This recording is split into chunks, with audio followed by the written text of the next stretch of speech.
Welcome to Crappens. Don't wait a week for a new video. Join our Patreon at the Crappens On Demand level for instant recap access. Link in description. Enjoy the show. Well, hello, and welcome to Watch What Crappens, a podcast for all that crap we love to talk about on ye old bravs. We're having a really special day because we don't have a recap, and we don't normally do interviews, but we sometimes get the opportunity to talk to people, and we just can't pass it up, you know? And today is one of those days. We get to speak to Aesha Scott from Below Deck and Below Deck Mediterranean. Isn't she great, Ben? We love Aesha. It was very fortunate for us because there's a lull in recaps right now, or shows on Bravo right now.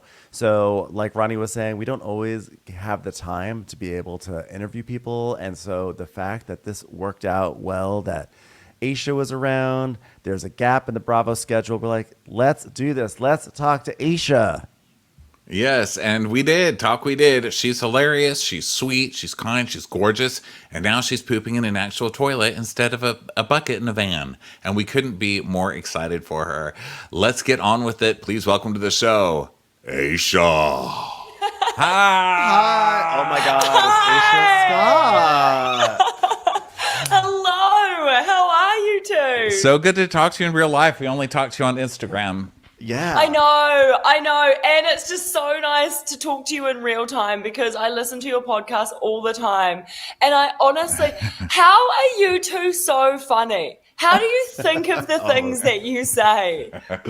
We're usually cracked out on coffee and we're exhausted. And so just whatever pops into our brain is what pops in. It's a bunch of nonsense. I honestly just cry laughing the whole time I listen to each episode.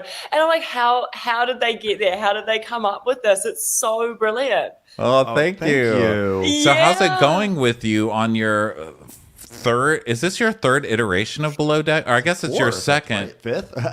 Well, I've gone back. I slotted myself around and now I've come back home to my first iteration. So yeah, so this will be my fifth season now and my third mid-season.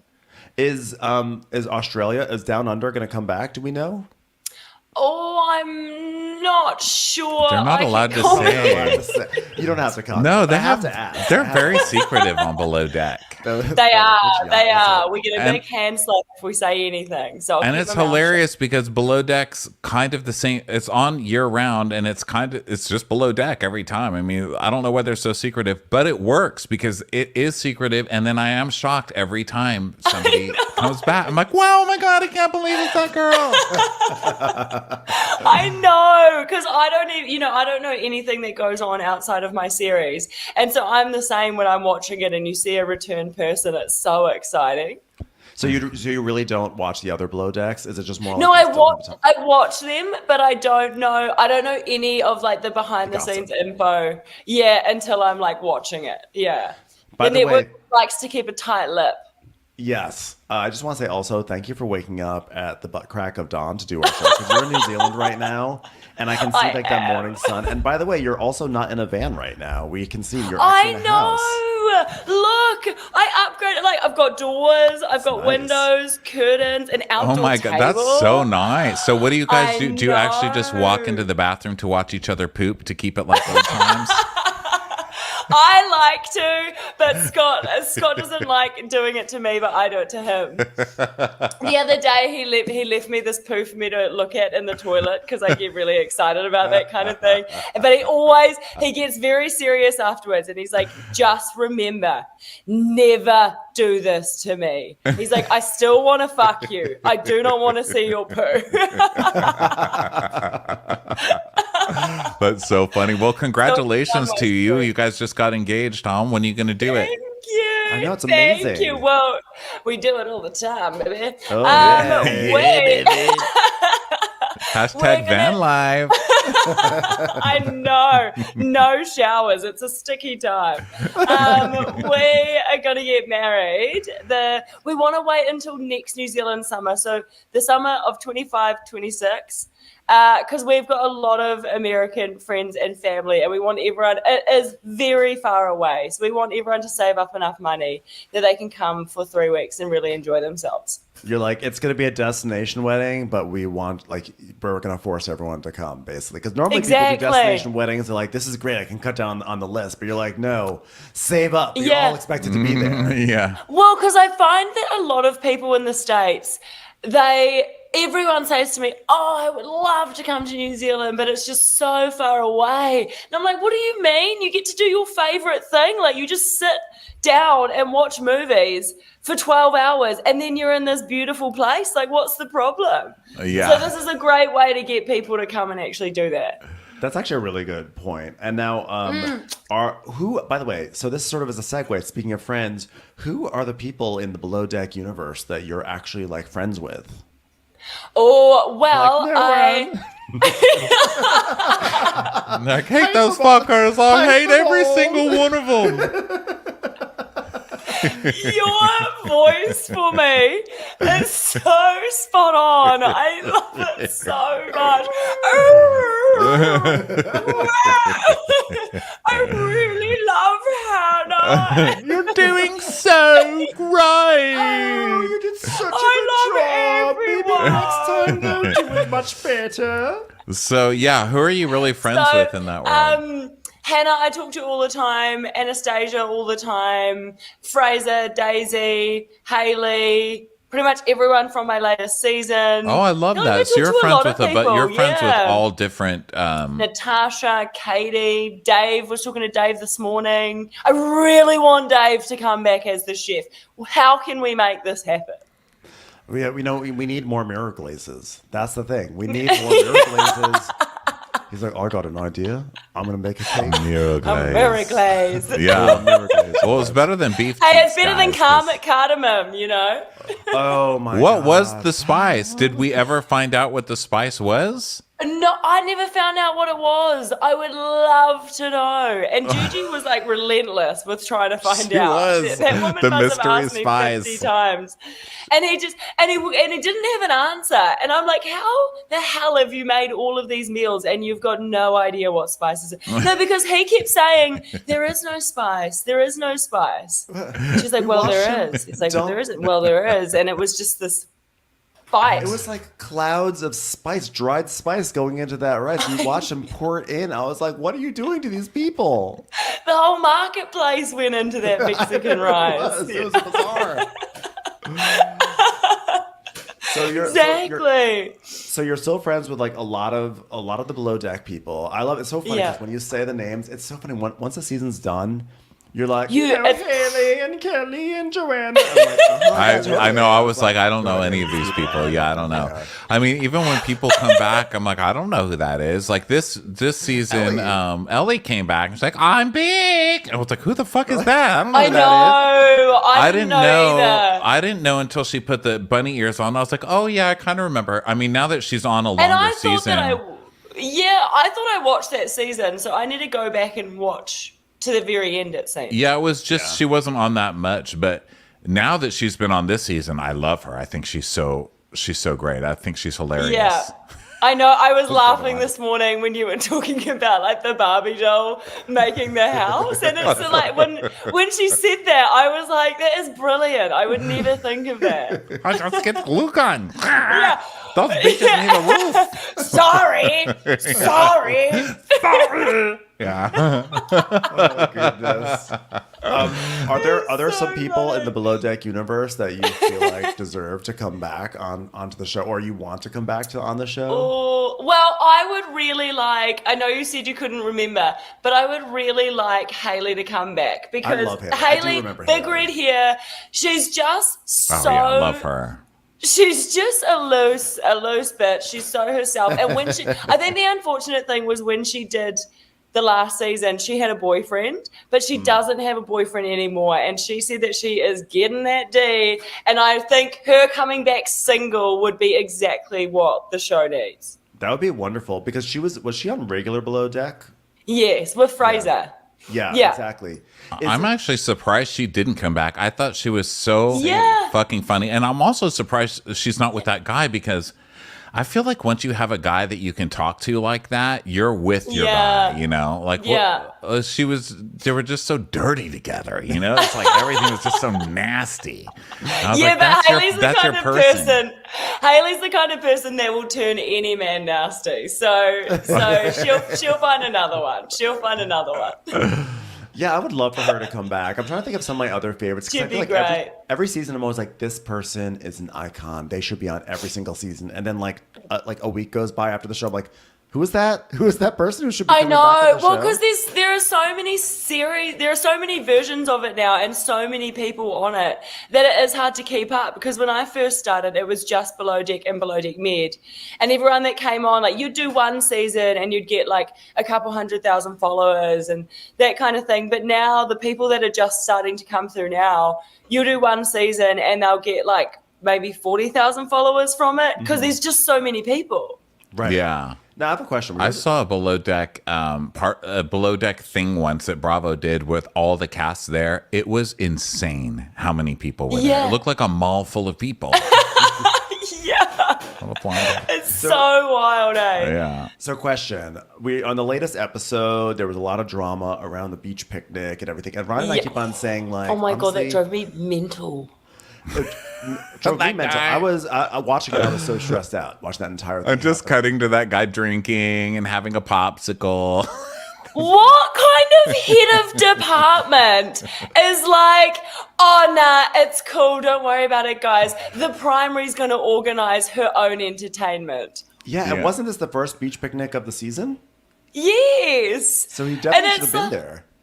It's just anything to do with the outside is like the exterior's job. And it just annoyed me how he took one statement from Sandy, I think, being like, oh, you know, Gigi's got an idea for some games. And he took that and ran with it and chose like the lazy route and was like, cool, our primary's just going to organize her whole own beach picnic. Yeah, her own It's beach like, Olympics. what world are you living in? These people are paying thousands of dollars to be here. Meanwhile, Gigi's game is, okay, it's trivia. Who here has won a Grand Slam? Me. Okay. The end. My game's done. I won. My I won my over. game without winning. How many? It's one below 18 and one more than 16. Oh, did I say that already? It's 17. Is it are beach picnics common in yachting? Or is that like a thing that mainly we see on Below Deck? No, unfortunately, they are very common and they're Really? freaking irritating because everything comes back. You know how like spotless we try and keep the boat, and everything that comes back is just coated in sand. You just pull sand all through the boat. They're pretty annoying, but they're very common.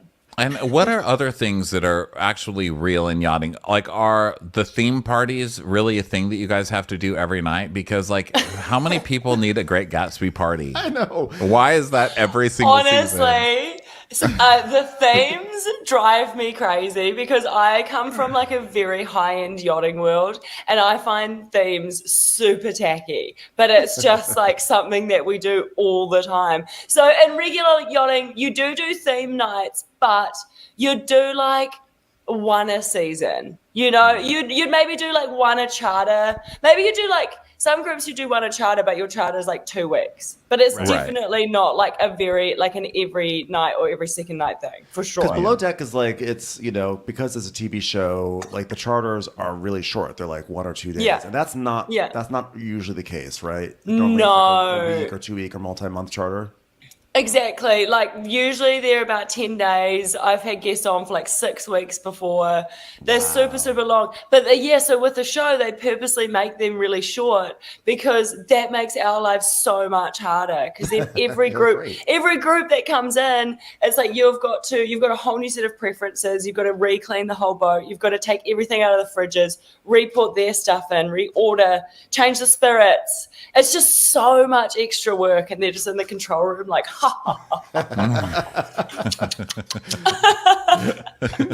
That's why I feel like that's why we see so many breakdowns. Like I remember the one Below Deck with Francesca was the Chief Stew, and she came on. And do you remember? That's right. I forgot about that. Yeah, and the first day she came on, and by the end of like the first episode, she was sitting with Captain Lee crying in his face. She's like, "I'm having a breakdown." I know. It's so intense. Like, because my sister's a chief stew, and she's like, I just want to vomit every episode that I watch, looking at what you have to go through. Because it's also like, it's those short charters, but it's also the fact that we don't even see the boat or meet our crew or know what they're capable of until like we join the boat and we pick up people in 24 hours. And it's just That's insane. So sad. So how much of your life now is doing not real yachting, but non-TV yachting? Because you're doing this, it seems like, all the time now. Yeah, not much. I'll tell you that, which is nice because when I first started, I've always wanted to work in TV. And when I first started, I was wanting to transition slowly out of yachting anyway, because it's just like, you can't have a life. It takes up too much of your life.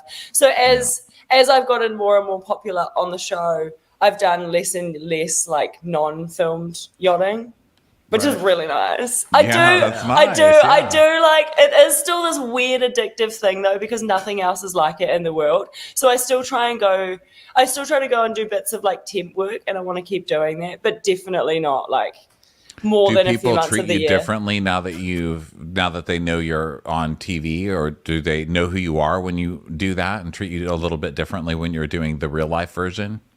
Yeah, well, the crew all just find it really interesting. They've got, excuse me, they've got a million questions, but the guests always get really, really excited because they all, all the guests watch the show. They're like, I'm on a boat, they're on a boat. This is so exciting. Yeah, I don't honestly, I get so tired sometimes watching the show because I feel like you guys, it looks so rigorous. The constant like tending after the guests, it's like around the clock. Is it also with Below Deck? Are you guys like, is it a boat of that size with that many guests? Do you normally have a larger staff, or is it is that like a normal size staff that you guys have? No, so that's the thing. Like the boat size that I've been getting every season usually definitely has 4 stews. And so that's like, so we're getting the most intense version of yachting you could ever get. And then on top of that, they're like, and we're going to give you 1 less stew. And none of them have any experience. No. Oh yeah, because you guys have like intense. a flooded room this season. I feel like we haven't gone back to that, but the season opened up with Captain Sandy being like, oh well, It's leaking. It's leaking. It's oh leaking. well. I know. It's come so in here. intense. Come in here. Hey, come in here. Come in here. It's leaking. Still leaking. That's my favorite thing. Captain Sandy just being so drolly excited about that. So last year, after your last Australian season, or the Down Under season, with all the sexual assault stuff that happened, which, by the way, I mean, obviously we said it on the show, but just so beautifully handled by you. That was really and great. we've never seen thank anything you. like that on the show. We have seen that situation happen, maybe Have not we? to... Well, not to that degree, but I mean, we've definitely seen the situation where everybody's super shit-faced, and the question of consent can be questionable. Let's just say it could be questionable. Yeah. Do you find that moment has changed things going forward? Yeah. In how that's dealt, like when the cast is going out and drinking, and how everything is dealt with afterwards? For sure. Like I've definitely noticed since that there is like a much closer eye on everything that's going on. Even after that incident happened, further on, there's like when someone else was going into someone else's cabin, we did have a producer come down and just knock on the door and be like, hey, just making sure that you're both okay with this. And there are a lot more checks just to make sure that everyone is like coherent enough to make those decisions. And they've also cut, they used to make it that they'd pay for 2 drinks per night. And I think now it's like, if you want to have any drinks, you need to just pay for it yourself, because they just don't want to be responsible at all for getting people intoxicated and into that situation. Interesting. Yeah, that's interesting. Yeah, they did something, because you never know, And it is especially because exactly. Below Deck is done out of the country. So Yeah. they can, I Yeah. mean, HR is so much different than, a normal job. So Yeah, Yeah. because it does seem like sometimes you watch it and you're like, what is the line here between like consenting adults who just want to have a drunken hookup and be like, no, I you really shouldn't, and then know. yes, it's like, but like versus like when it's a real situation. And actually in that moment, how could you tell like, oh, this is not how could you tell, but when was the moment where you said this is something where we really need to get involved? It was really interesting because over that night, when I think back to it, I can't actually put my finger on exactly why I like had my spidey senses going. I just felt like weird about it for some reason, like for the whole night. Even from when we got in the vans and like Margot and Luke were in the back seat of the van and I was in the front seat. And I just remember him kind of like putting her head on his lap when they were coming home, and I could tell how fucked she was. And there was just something about like the way he was behaving and like his movements that my brain was just like, fuck this. Like, I just need to get this girl to bed because I just don't want anything to happen to her. And I remember, so I put her to bed, and like what they don't show is that I lay in bed with her for like 45 minutes to an hour, like on the door side of her, just lying there, like no one's coming into this bloody cabin because I just didn't want anything to happen. And then I got really one of the reasons why I got so upset is because I had been lying there for so long, and then I finally was like, oh my god, it's like 1:30, I've got to get up in like 5 hours to clean this whole boat, I probably should go to bed now.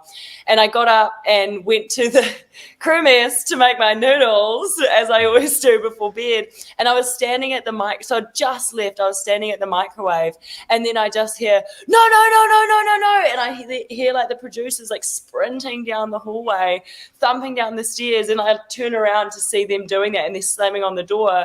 And so when I saw that, I immediately knew that something must have happened, like as soon as I left the room. And so I just like broke down because I felt like, oh my God. So I like broke down because I felt like I had failed Margot in some way. And then then after that, then that's when I was like, well, I need to go tell Jason. Yeah, well, I mean, the truth is, it didn't matter. Like, if he was just waiting, it didn't matter when you would have had to leave. You were going to have to go sleep at some point. So it was just a matter of time for him. Like, that's crazy. That makes it even. I mean, it was sinister enough, dude. Jeez. I know. My God. That really was probably I would say probably the most powerful Below Deck episode. The two back-to-back was most powerful Below Deck episodes I think we've ever had. And one of my favorite parts of that is in the second half of it, when you guys all got together, when Zarina made the chicken soup. I just thought that was such a powerful gesture. And then it was just like it was like this maternal kind of thing, like sort of like enrobe Margot with like love and warmth, and you guys all sort of came together. It was so beautiful. It was such a great. And she's just such a beautiful human. She really is, and like that messed with her for a while, you know. And I think what was so cool about those episodes is the reaction from the public and how many conversations happened around consent and how many people said that it wasn't okay. And I feel like if that was on reality TV like 20 years ago, it would have just been a totally different it would have just been like, whoa, wacky. Yeah, totally. Hijinks, you know? Yeah, exactly. So I think it's like shows that we're progressing, which is nice.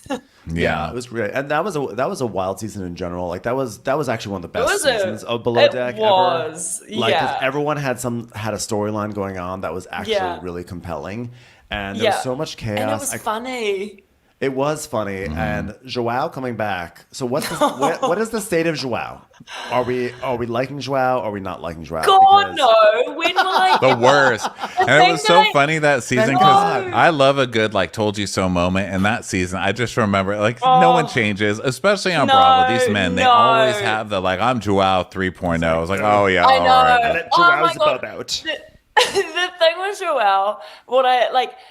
he's so good at manipulating people, and I see right through his bullshit. And the thing that I hate about him is what he does, his game, is he'll go around and he'll treat people like absolute shit. And then when he gets hit up about it, he'll go, oh, but my mum got trampled by an elephant. And she got, and he starts crying and he says all these sob stories. And and they're sad for sure. But he uses those stories to get away with stuff. Because I'm like, if I've got to hear that your mum got trampled by an elephant one more fucking time. I love it. And I love that you don't even stand for it, because that is a trauma shield that people use, and they use it all the time. He uses it in relationships too. He'd be like, like when Zarina wants something, he'd be like, I've been hurt so many times. I know. I'm like, wank, okay, wank, wank, wank. I know. Yeah. It's so stupid. Like, who hasn't been trampled by a fucking elephant at this point, Right?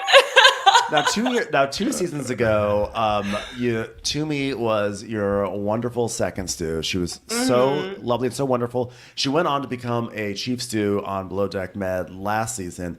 Now, her department was pure chaos. It was kind of a disaster. So, do you think that Toomey was given kind of a bad edit as sort of like she was in over her head, or do you think that you're like, oh, Toomey, maybe you shouldn't have done that, like X, Y, and Z as chief stew? I feel like I really felt for Toomey, because I think about my first full season as chief stew when I had Ryan and a giant boat, and I just remember how insanely stressed out I was. And by that point, I had 6 years of yachting experience under my belt, and so Toomey being put into the same situation, but with Kyle and Natasha, and she only had 2 years experience. And so I'm like, for her to take that on with that amount of experience, I can only imagine how stressed out she was. So I think she was just trying to survive.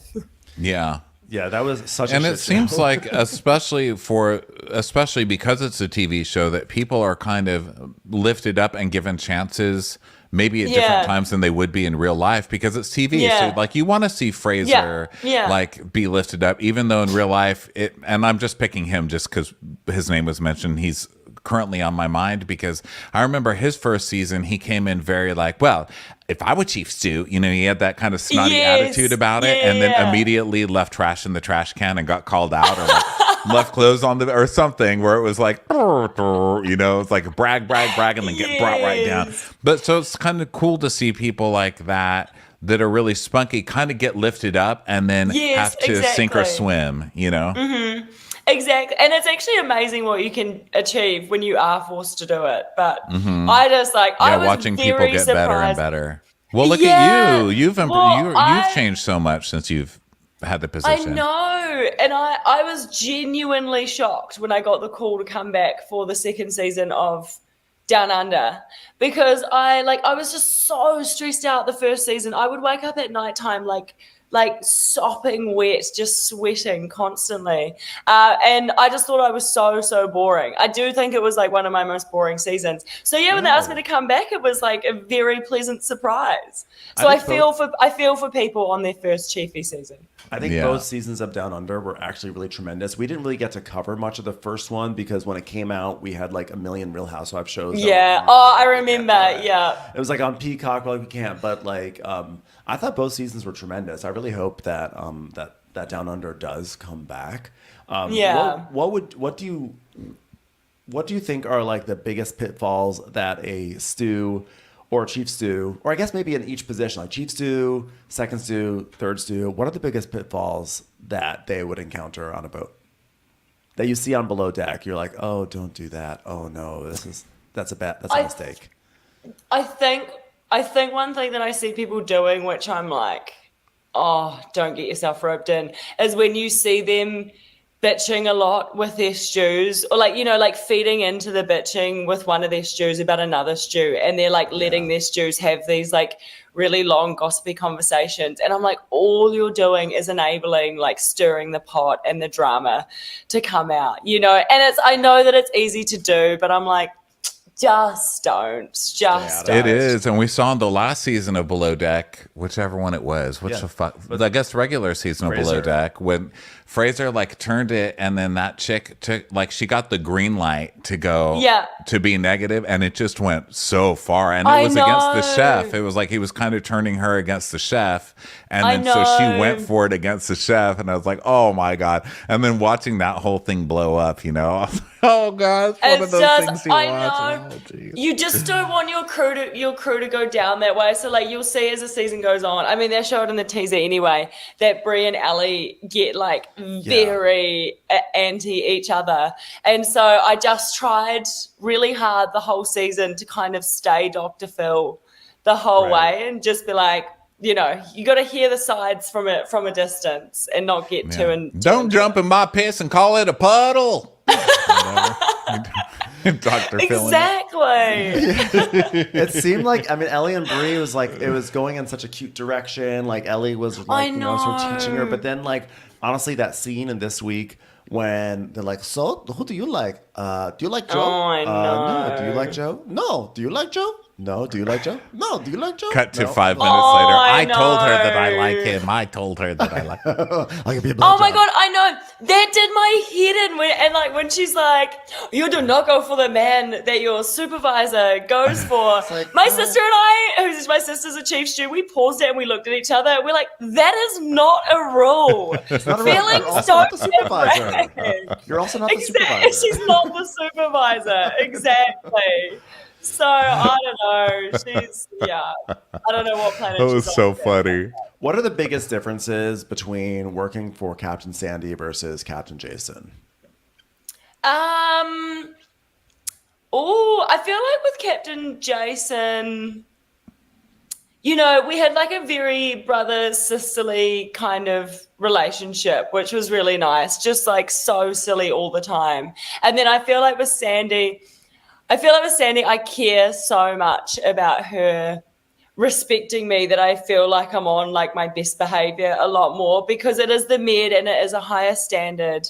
And I just like, if I disappointed Sandy, it would be like letting someone, I don't know, it would be like letting my parents down or something. Like I just would hate it so much because I started with her and then I went away and flourished and then I've come back and I think I was just so eager to show her who I'd become. Right. That Yeah. makes sense. Yeah. But That's she so actually, cute. honestly, it was really cute over the season because, you know, we're friends outside of the show, which is awesome. But I thought that it would be very much like a Captain Stu kind of relationship more because it is the med. But over the season, we developed this like really funny, cute little friendship, like even more so along the way. And if I managed to find a moment, I'd pop into the bridge and I don't know, we'd look at some meme or crack a joke and just sit there giggling with each other. And it was nice to have those moments with her. And I hope that they show those because I feel like a lot of people don't get to see that really silly side of Sandy as much. Mm-hmm. Yeah. We don't. They mainly show like Sandy like looking at me like the waves are high today. God, I love that banana. Yeah, There's no I in team, everyone. Or what? But there is an eye in wind. Say that. And I see some coming. It's coming. It's coming hard, everybody. It's coming hard. Aesha, I just have one final question. Okay. And apparently, so I've been very curious. There's so much texting that happens on the website. And they have all these like the bubbles are on the screen so much, and I was like, how do the producers actually know what's on the text? And apparently, someone said on one of the after shows that the cameras are so close that they just are able to literally see. Is that really how they get all these text conversations? Or do they the producers are like, hey, can we see your phone so we can find out what you're talking about? So what people don't realize, because you'll see there are way less texts from me, because what the new people don't realize, they're quite naive. And it's like the cameras that they have installed in every room that they forget about because people just focus on the roaming cameras, but there are cameras installed in every room and they have like some serious zoom on them. So the second, even if you flashed your phone like a quarter of the way to where they could see it, they can freeze that and zoom in and see everything that you're saying. That is So you'll notice when I'm on my phone in my cabin, I'm very much like, I know like where all the cameras are, so I just hide it. And not that I'm doing anything private. I just don't want Right. people looking at my phone. Yeah. Yeah. Okay, because that has really been on my mind. And when Ronnie said, no, the camera just get it, I'm like, but if you're sitting in your bunk like this, how can a camera see it? But I guess it just takes one frame, one It's moment. modern Like, technology. I mean, exactly. that's how they do it. I guess And my I question think- would be more yeah. like, how many people like just do not care about jerking off on camera? Because I feel like everybody just jerks off on camera, right? I mean, we get at least like 2 or 3 a season where you're like, wait a minute, know. were they just jerking off? And I have to go to Reddit, and Reddit's like, did you see them jerking off? Oh my god! Was it sailing? When was the last jerk? Because I remember watching someone jerk off, but I can't remember what season. He was lying on his bed with his back to the camera, and it was like, I don't remember. It seems to happen like once a Like, do year. Yeah, I people- feel like there's always a questionable moment. I remember that guy Emil was one of the first my ones God. that would Who's just that? always get caught off. He would He was just on- got caught getting jerking. I think it was season 3 of Below Deck. It was a season with Rocky, and I don't know if you had been watching it or not, but like Rocky was one who was like, "I'm a mermaid," and there was this guy right. Emil, and yeah, he was totally. Of course, you've jerking seen off. it. I mean, for Oh sure. my God. I mean, Below Deck sailing is like the most jerky offest show. Like, I'm the sure opposite. that I saw my first jerk off on sailing. But do people not remember that there's bathrooms? I know. Just like I'm- wouldn't you like sit on the toilet? I feel and like do people it, like, don't comfortably? understand the camera being Yeah. that invasive until they see themselves jerking off on TV. I just don't. I feel like they think, okay, either they're not gonna they're not gonna air it, or the camera will turn away if someone's jerking off, or they're going to sleep and they can't see in the dark. I mean, I don't know, But I think. do you think that you could actually get yourself aroused if you know that there's a camera even in the room? Some people get more, How I'm about sure. that? That's like they're like, please, like I'll just do it right there. I mean, not me personally. I mean, I would get Yeah, aroused right. maybe with a bag of peanut M&Ms in bed. That would be me jerking off for the camera, like, oh yes, it's delicious.